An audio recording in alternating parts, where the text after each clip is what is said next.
You're listening to episode 107, How to Support Healthy Children of Adults with Illness.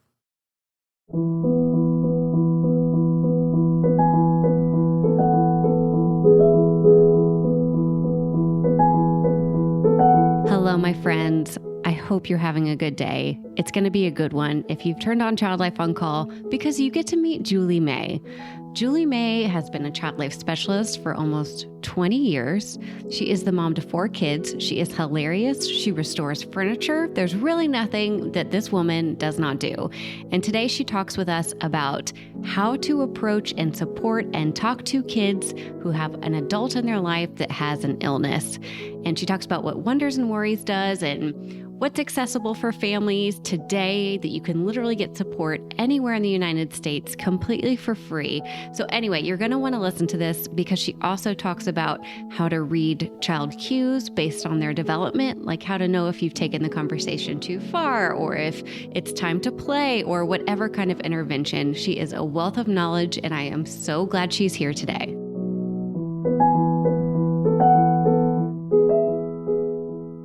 Before we jump into the episode, I wanted to let you guys know that if you are a parent, a child life specialist, or professional working with children, you're going to want the hospital or physician's office or urgent care that you take your kids to have the Child Life On Call app. It is an evidence-based tool designed to empower children and families during medical experiences.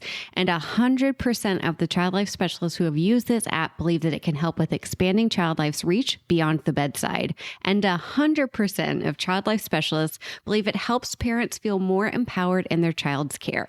Learn how to get the Child Life On Call app for your facility or doctor's office by going to childlifeoncall.com/partners.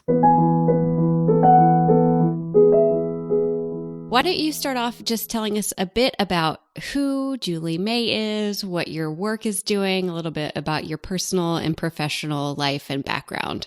Absolutely. So I am so excited to be here today. Yay, me too.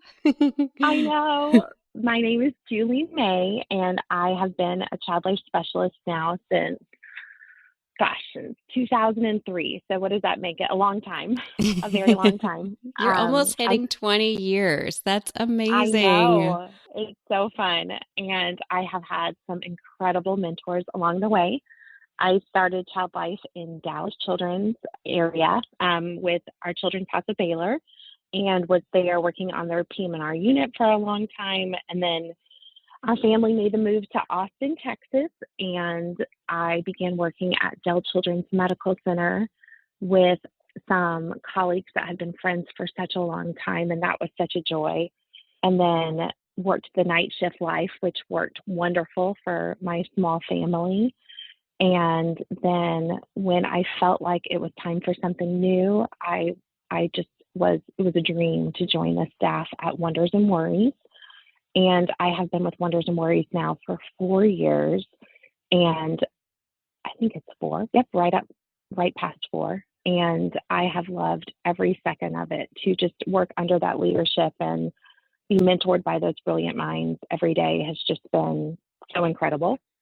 I am a mom to 4 kids and have kids ranging from high school to first grade. So I'm in all the developmental stages, I feel like, and thrive on chaos, which I guess is a good thing because it definitely is chaotic. And this year is proving to be equally chaotic as the previous 2. So we're just living in it and seeing how it goes.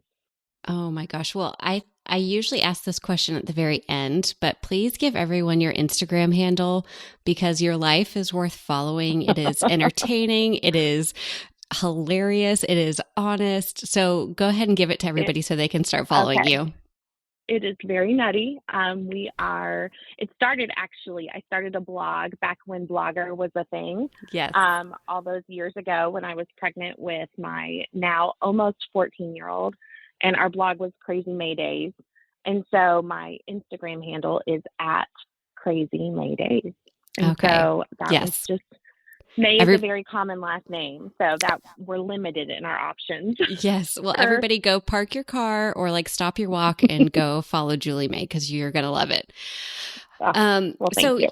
You mentioned you've kind of had an a different child life path in these past 4 years. And I would say that Wonders and Worries is a pioneer in the field of child life. And tell us a little bit about Wonders and Worries and what you guys do and what you focus on. Absolutely. So Wonders and Worries is the brilliant creation of two incredible child life specialists that have been in the field for a very long time. So Missy Hicks and Meredith Cooper started this organization years ago with the whole mindset of supporting children, healthy children who have parents that are facing chronic illness. What they were seeing when they were working is that so many consults they were receiving in the community were from adult hospitals that were having children facing similar things that they were seeing in our pediatric hospitals, but their parents were the ones that were ill. And so the whole goal behind Wonders and Worries is to provide that level of support for families and to provide that level of family-centered care so that we can really work on supporting everybody in a way that they feel like they understand illness. They have the tools and the capabilities to be able to navigate that illness, and then essentially not have those stressors that would delay their development as children, but as a family, and just move forward with their communication and their growth. It's incredible. I have just been moved so much in what we do. It's just been so great. And there are other programs that do work. Cinda McDonald has done incredible work out of the Dallas area with Baylor Scott and White. And she has done things. The difference between her program and what I love about Wonders and Worries is the work that she has done there was on such an acute basis that they were consulted on families originally who were there for illness when they came into the hospital. So that is how she was connected with the families. Our families connect to us through referrals from in the community. So it means that we are not meeting families sometimes when they are in the heart of end-stage illnesses, and we get that time, which I feel like is the best gift that you can give to a family, especially a family that is looking at a long journey, is that gift of time. And so we have the time to connect with these families and walk alongside them and meet their children where they are. So for some of our kids, we meet them when they are at new diagnoses, and maybe mom or dad have just been diagnosed with ALS or just been diagnosed with early stage cancer. And we're able to explain at that point what that illness is and what that looks like and what that treatment plan looks like, and have a coping plan in place for that. And then maybe 2 or 3 years later, mom had gone into remission and cancer is back, and we're looking at a stage 3 or 4 diagnosis, or maybe ALS has become more aggressive and we're looking at now more systems being affected. And so we're able to then build upon what we have already established with that trust and that relationship with this family and meet them where they are at that new point. And so it's just such a beautiful relationship that gets started so early on. And it's just really an honor to be a part of it. I can't think of any other. I'm so humbled by the work that we get to do with these families. That's just amazing. And it kind of reminds me of, I'm building this mobile app, Child Life on Call. And the idea is that like all families have access to this foundation of information and tools so that when you're thrown in the trenches, you have something to lean back on. And it really sounds like that's exactly what Wonders and Worries is that because you get to meet families closer to the beginning and not in the midst of trauma, which I know you probably do sometimes, but you're just able to give these kids skills for life and family skills for life. And one question I have for you is, as a parent, you're like, I don't want my kid to have to worry about my illness, right? They need to go live life. These kids need to go experience and not have to worry about adult type things. I hear this a lot from families. And I'm wondering, what is your response to that question for parents who are coming from a place of protection? What do you want those parents to hear? I get that. That is probably my number one question that I get with parents, my number one concern, especially when I'm first meeting them. And actually, Kim Fryer, I think, has the most beautiful way. She kind of explained it to me early on when I was first joining the organization. And I love the way she explained it. She kind of, when I meet with families, I sit down and I say to them, first of all, I connect with them and let them tell me about their kids. Hearing a parent talk about their kid is a window into that world. I think that there is no better way to learn about a family than to listen to a parent gush about their kid, just to get to see them through their eyes. I love that about Wonders and Worries. We have that time. We're not doing a quick rush prep before they run to surgery or meeting a family when they're in the trauma bay and we're doing end of life care. Like, we have that time to get to see their family. And even though they might be in a horrible new diagnosis or in the middle of an awful, grueling treatment, when they get to talk about their kids, they light up like that. That's their joy. And so we get to get them to share their joy with us, even when they're in their hard. And so that to me is so wonderful. When they share that, then we're able to say, your child sounds so insightful, or your kid is so bright.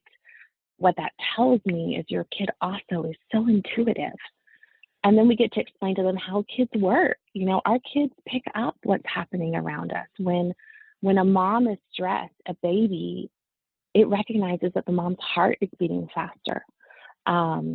If a mom is or a dad is having conflict, you might notice that through your toddler acting out or refusing nap. And we can kind of bring it back to that place of development and say, even in those moments, your child doesn't know what's going on, but they're able to pick up these cues around them. And so we say that even though your child may not know that you have cancer and they may not know that's what it's called, they know that something is going on. And so what we want to do is we want to give them the words so that we can take the fear out of what that is. The biggest thing I tell our parents is we have to change the language. You are not giving this hard to your child. The illness is the hard for your family. And unfortunately, we can't take that away. But what we can do is give these tools that can help your family be able to carry that. And so to help them kind of understand that, I give them this imagery, which I think is just so beautiful. And this is what Kim had shared with me, which I love. We talk about when we're going on a vacation, and we talk about this concept of packing for a trip. And I say, you know, when you are packing for a trip, you might pack, you know, a couple T-shirts, you know, a couple outfits. You might pick, you know, just a medium-sized bag if you're going on a weekend getaway. If you're my teenage daughter, you might pick a bag as big as our house. It varies by the person. If you need 18 shoes, you know, you do you. But if you're packing for your child, you're not going to pack the biggest suitcase in your house. You are going to pack a small suitcase because they have tiny T-shirts and they have little shoes. And the goal of Wonders and Worries is not to give them information that is so heavy for them to carry that they have it in this big suitcase. We want to give them information that is child-sized, that they can carry in a suitcase that's appropriate for them. And what happens in our medical community, while they are brilliant with supporting adults, so many of them are not trained in giving information at a child-size package. And so that is what, as child life specialists, we just excel in. We are experts in providing language for kids and information in a child-size package. So I just love that imagery so much. I feel like that helps parents. When we say that, I can just see their bodies relax. And they're like, oh, that makes sense. And then I tell them, you know, the entire time we communicate. There will be, everything we do is based in play. We are a research-based curriculum. We give them little bits of information at a time. And my entire role as a child life specialist is never to take a child's hope away. My role is to give them information and to give them tools and to give them opportunities to play. And then through that, they're able to process what's happening in their family. And I think once parents realize that that's what our role is, they're a lot more able to engage and feel part of the plan. Wow. It's such a gift that you have that time with families to Yes, explain all of that, because what what I feel in the hospital is I just don't have that time. If I could sit down I and know. say for 5 minutes even, Yeah. we usually have such short amount of time. So what an And I can important appreciate that. Yeah, I've mm, come to mm, it. It's interesting. So, coming at it from just my background. So, when I was in Dallas, most of our kids that were in our units were there for 8 weeks if they were on our coma care path, or they were there for at least 6 weeks if they were on our TBI care path. They were there a long time. And so we really got to know those families. But then when I was at Dell Children's, I was in the ER. So those are kids that are coming through traumas and coming through for hours at best. And so it was the total opposite. So you have that high acuity, real quick in and out. And so you kind of have learned to juggle a little bit of both worlds. And so now to get this chronic component where it's this long walk with families and through their illness, I really feel like there's pros and cons to all of it. But I think with child life, there is that gift that we're able to find ways to meet parents where they're at. So if you only have that short couple of minutes of them with them, it's how can I establish my rapport and let them know that I am a safe person. And more than anything, parents just want to feel heard. And that's mm. kind of what I have found as a child life specialist. They're terrified. They're being having all this information thrown at them. And if they are in a pediatric environment, they're worried about their most important person. If they're in an adult environment, they're terrified that they're going to be leaving their most important person. And so it's how can I get them out of a place of fear so that they can hear me and then know that I am going to communicate and listen to them. And I feel like once we can get them to that spot, even if you have a short amount of time, then you're going to make far more gains than if we're just talking at them. And Oh, yeah. I I love that Wonders and Worries allows us to do that. That's amazing. We'll be right back. We are sponsored by Magic Mind. I am such a coffee person. I enjoy the taste and the smell in my morning routine. But the truth is, I go beyond that 1 cup of Morning Joe, and my 2 to 3 day cup habit is expensive and not that effective in the long run. Thankfully, Magic Mind has come into my life. It's a small green shot-sized drink of all natural ingredients like adaptogens to decrease stress, nootropics to boost blood flow and cognition, and unlike regular energy drinks, Magic Mind has minimal caffeine, all of which comes from matcha. After a few days in a row of drinking Magic Mind, I notice I have less brain fog and feel more productive without an afternoon slump. You can try it and get 20% off Magic Mind by going to magicmind.co/childlife and using code CHILDLIFE. If you are looking for a way to make a child in your life smile, then you have to go to smilemakers.com and go through all of the must-have toys, stickers, and prizes for kids. You'll find everything you need to make the hospital, waiting room, or even your own living room more fun with games, crafts, and prizes for every occasion. I also have very good news for you because when you go to smilemakers.com and type in OnCall20, you will get 20% off with no minimum order required. So stock up on bundles made specifically for hospital procedures and therapeutic play, and make these already very affordable items more affordable with OnCall20.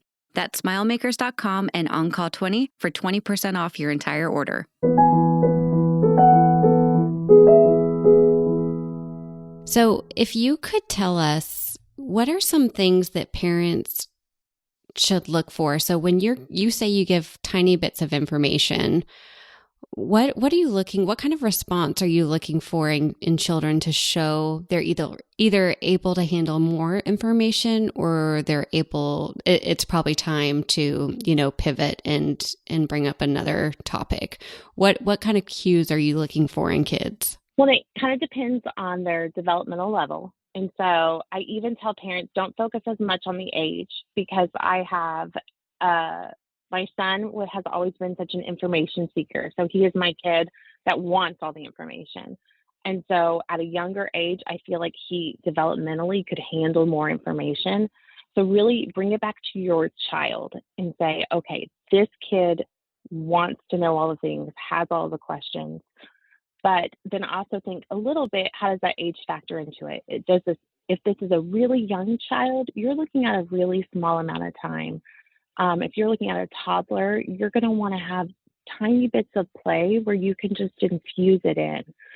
More play, less information. So I would say what I really am looking for when I am doing any kind of prep with kids or talking with kids is looking for the cues where if they are wanting, one, if they're asking to go play something else or to stop talking, you always want to you always honor that. That is a child saying, I need a break. And 100%, you say, oh, it sounds like we need to take a break. Let's do something else. And that is okay. You go back to that conversation at a different time.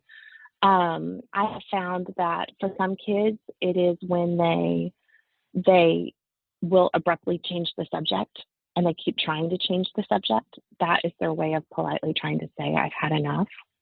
For other kids, it might be for older kids, it might be that they either completely start to shut down and pull back. And if that's the case, then that's where you can say, you know what, like, we can take a break if you feel like you want it. I always bring it back to choice. I feel like there is a lot of power with choice, and especially for older kids, for all kids, but for older kids, letting them feel like they do have that voice in what information they want to know and that control. I feel like it goes a long way with helping them with their coping. So those are kind of my biggest things. More than anything with parents, I always tell them before you even talk with your child about any information regarding your medical needs or someone they love's medical issues, first of all, come up with a plan. And it's a very loose plan, but kind of come up with a plan of how you envision this conversation going, but also know that it probably won't go that way. And that's okay. I always have parents kind of talk through in their mind how they would like it to go, but then also recognize what their triggers are. Because for a parent, it is very difficult sometimes for them to be comfortable with displaying emotion in front of their children. And when you're talking as an adult about your own illness, that happens. And so, especially if it's a new diagnosis or if it's an end of life diagnosis, to have that difficult conversation naturally does evoke emotion. And so parents having that space to know that this is my hard line. If I need to take a break too, I need to be able to end this conversation. And this is my transitional activity, or this is how I don't want to go here today. And so if we start to go here, this is how I'm going to transition away from that. So that's the plan that I like to have with parents beforehand, so that they feel like they have their emotional level of support before they even go into this conversation. It's kind of that whole concept of in a plane where you have to put your oxygen mask on first before you can put on your child. You need to have that plan. You need to have that plan on how I'm going to take care of myself in this conversation before I can have this conversation with my child. I always also like to reinforce with parents before they even talk with their kids that emotions are okay and no emotions are okay. So for the kids that are very tearful and emotional and huggy and cry, they haven't broken their child. Their child's emoting, and that's an okay thing. Emotions are allowed. I would be sad if I would cry if someone told me my mom had cancer and I am 40 years old, and that's allowed. We're allowed to have those feelings, and that means that that child feels safe and trusted to share those feelings with their adult person in their life. But also for the kid that does not cry or does not show emotion, that doesn't mean they're not hearing the information, and it doesn't mean they're not processing the information. It just means that they're holding it close, and that maybe they're going to share it in a different way. Maybe they're going to go draw it out later, or maybe they're going to go for a run, or maybe they are going to, go take a shower and have that private moment to feel those feelings, and that all of that is allowed too. Maybe they're going to hear that emotion and then say, oh, cool, can I go play on the playground? Or you want to go play tag? And then maybe they're going to hear that information and then 3 hours later ask a question like they had never had that conversation before, and that is normal too, because they are just repeating the information to better process. And so for those parents, I know that so many of them do know that, but when it's hard information, you kind of start panicking like you've done it wrong. Mm. And so to have that preparation with a parent is so important. And we know that as child life specialists, but when you're outside of the hospital setting, it's easy to forget it. And so having that space to prepare a parent and have a preliminary conversation before they even talk with their children is huge. And I know that we're not always gifted that in the hospital, but it's nice to be able to have that with Wonders and Worries. What do you tell parents when they say, well, what if I start crying in front of my child? What if I lose it? How isn't that going to make my child feel worse? And absolutely not. I mean, not absolutely not. I tell parents. I get it. Okay, good. I tell parents emotions are absolutely fine. Here's my little self-check that I tell parents. If you get to a point that your child is having to comfort you, then it means that it is time to take a pause. Mm. Because if a child has had to take on the role of comforting the parent and not able to have their own emotions, then it means that we need to take a pause. And that's an easy thing to check. Like, it's one thing if you guys have a hug, but if your child is like, Mom, it's going to be okay. Mom, don't worry. We're fine, Mom. It's going to be okay. That means that your child is feeling stressed, and it is time for them. They have moved into a role of comforter and provider. And while that is very tenderhearted and very sweet, we don't want a child to have to take on that role. Mm-hmm. We want a child to be able to stay in a childlike state. And so that means that it's time for a parent to take a moment of self-care. And nothing wrong has happened. It's not that a parent is in the wrong for having big feelings, because this is a hard time in their life. We love tag team approaches. If there are two adults that can be a part of this conversation, it is always so much better. Sometimes that is not the case. But if it is, it really does help, because then you can have a person that can tag in if one of the parents or one of the adults is having big feelings at that moment. Mm. And when we have that opportunity, it's so beautiful, because then it's just an easy conversation back and forth. And that parent that maybe started the conversation knows that they have that level of support from another adult the entire time. And what a model of like teamwork and partnership in a strong system. And I love that you have given this specific, I just love when, you're saying, okay, if the child becomes the supporter, right, in the situation, that's the time to take a pause. I love that specific advice that you give families, because I think before that moment, when parents are tearful and upset, and sharing that with your child allows them to feel that they can then share that back too, right? So it's like there's a beautiful kind of period before you get too far, not too far, but before you reach a pause break or whatever you want to call it, that is really connecting by watching each other have emotions and share that together. 100%. Yes. Mm. So if, oh gosh, I hate that these are short little peanut episodes, because I feel like we could talk forever. But if you have one piece of advice for the parents who are listening to this, what do you want to tell them about navigating a chronic illness with an adult in a child's life? What's one, you've given us so many nuggets. So if there's nothing, if there's no thing left, or maybe tell us a story about, a family that you've supported or something that resonates with you that you just constantly go back to and get support from. Either one of those. I guess I have the best example for me is a story of why it is so important to talk about kids, about illness. I had a family that was very resistant to talking to their child about illness. And they were just not for any mean or harsh reason. They just didn't want to burden their children with this illness. And so they assumed their kids didn't know. And mom had cancer. It was a new diagnosis. It was aggressive cancer, cervical cancer. And oftentimes with cervical cancer, when you're going through treatment, you don't lose your hair. And so they were knowing that was not going to be an obvious side effect. And so they were kind of hoping that maybe they could go through treatment and not have it be known.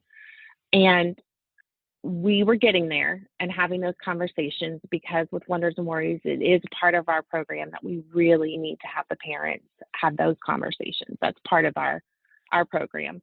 And we were getting there for sure. But and this was very early in our program. And the school counselor was calling the parents and saying that their child was freezing at school. And they said that's really the best way that we can describe it. He keeps freezing up at school. And he was in second grade, and the parents thought, well, maybe he is having headaches or feeling nervous, or maybe he is having seizures, and they started worrying that he had his own medical issues going on. And so when I met him at Wonders and Worries, and we were playing in the fire station in our playroom, he said that there is a fire truck right by his school.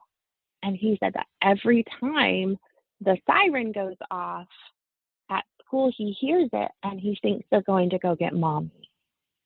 Mm.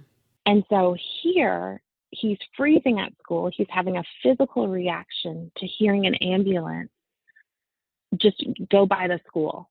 And he is away from mom, and he's thinking, they're going to go pick up my mom, and she's not going to be there when I get home. And mom and dad haven't even talked to him at that point about her being ill. So he had picked it up. He knew she was ill. He knew what was going on. He didn't know what it was, but he knew it was something that she would need to go to the hospital, and the ambulance is what takes you to the hospital. And so in his childlike mind, he was able to put ambulance sound, they're going to get mom, I'm at school, she's not going to be there when I get home. So he was thrown to this state of childlike and imaginative anxiety.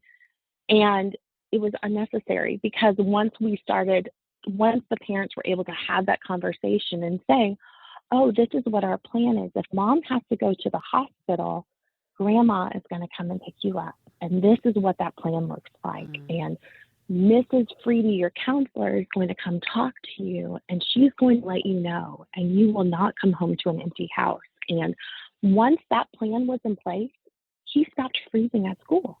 Never again did he have a freezing incident. So it just goes to show that some of the ways that we think that kids are okay, they may be processing and taking it to a place that is so scary for them, when really a little bit of communication can help alleviate so much stress. And so what we thought would be so scary, which was mom's cancer, was really his scariest part is who's going to be there when I get home from school, because if mom's not there, I'm going to come home to an empty house. Like, that was scarier to him than mom's cancer. So it goes to show that talking to children and having somebody who is an expert in child development to help guide you in that is such a beautiful thing. And it's a tool that is going to just help bridge that component of illness. And I feel like if you're feeling anxious about it, that is normal. So ask questions, and don't feel bad about asking questions. If you are feeling unsettled, ask the healthcare provider, ask your child life specialist, can you explain this again? Like, why do we need to do this? I'm feeling uncomfortable about this conversation. Can you explain it to me again? And I guarantee you, they never mind explaining it again, because we want our parents to feel empowered and comfortable with having important conversations with their kids.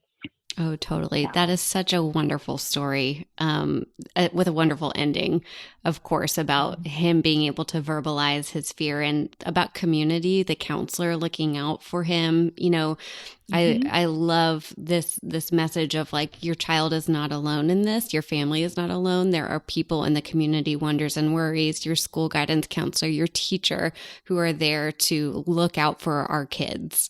And that's so important. And even more so, I would say, you know, parents, if there is something going on, of course, contact Wonders and Worries and see what they can offer you, but stay in contact with your child's teacher and have them be an extra set of eyes, or the school nurse or the guidance counselor, whoever it is in your child's life. There's a team of adults that are there to support your child. And I think it's important to remember that because it can feel really isolating. Absolutely. Well, thank you so much, Julie. This was so helpful, so important to hear. And if people want to see Wonders and Worries or maybe get involved, support, use your resources, how can they go about doing that? Do they have to go through a community organization, or can they book online directly with you guys? It is amazing. It's so exciting right now. They can actually go straight to our website, wondersandworries.org. And they can make a referral right there. On the upper tab, there's a place to make a referral. We recently just we're opening our Houston office. So we now have an actual office in Houston, San Antonio, and Austin, which is an incredible reach. But then also we do have a helpline. So we provide national support for everybody in the United States. If you know of anybody who has chronic illness, who has ALS, cancer, heart disease, diabetes, fibromyalgia, and that adult is struggling with how to have that conversation with their child or a child in their life, you can call that helpline, and a child life specialist will be on the other end of that call to help guide you in that conversation. It's awesome. Oh, and wow. Then, and what does that cost for families? Is there a price? It's completely free. Amazing. We are a nonprofit. It is a completely free resource. And we would love people. The number is on the website. So if you go to the website, you can see it. I'm looking to see, I wish I had that number memorized. I don't. Let me look it up and see. I mean, you can edit this part. Yeah, I can include it in the show notes for sure. Okay. So we'll have that there. And the hours and stuff. But then also we do have a registered provider program. So we have different child life specialists and social workers and therapists who have taken our registered provider program all over the country. And they actually are trained by our team and our curriculum, and they do our program where they live. Amazing. So it's incredible. So if you call that helpline and there is a registered provider in your area, we can help connect you with them, and they can actually get our Wonders and Worries curriculum where they live. So it's awesome. Wonderful. Well, thank you so much for your time. And this was just so informative. And I appreciate all that you do. And I know so many of families have been impacted by your work. And in 20 years, it's just probably amazing to see the waves that you've made. So thank you for all you do. Oh, thank you so much. Yes. I loved being here.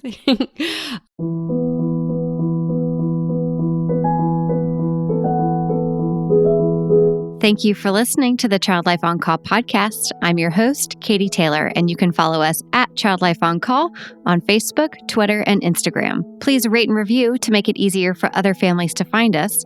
We have cute merch available at www.bonfire.com/store/childlifeoncall, and you can listen to more episodes and find resources at childlifepodcast.com.